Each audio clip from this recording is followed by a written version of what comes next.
Hey everyone, welcome back to the channel. In today's video, I will show you how to spawn the bloop fish in Fisch Roblox. So first of all, you will need to understand that bloop fish is not a normal fish that you catch anytime. It usually spawns only under the special conditions like a specific zone, a specific event timing, or a trigger item. So when you go to the bloop spawn area in the game, this is normally a deeper water or special ocean zone that isn't part of the starter island. If you are not sure where it is, you can just simply follow the path to the late game fishing zones and look for the areas which are linked with the bloop events.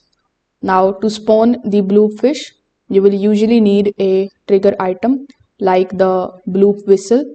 So when you are able to find it, simply equip the whistle from your inventory and use it while you are standing in the correct bloop zone.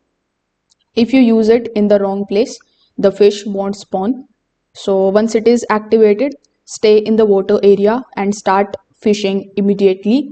You can use your best rod and strong bait because bloop fish is rare and it may require higher status to catch it.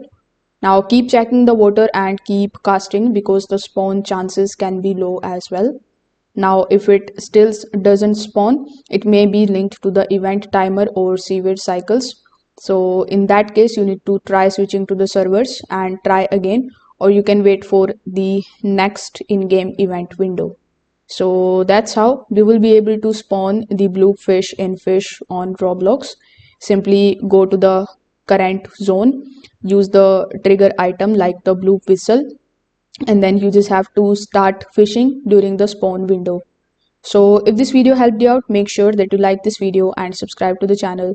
If you have any questions regarding this tutorial, you can just comment that down below.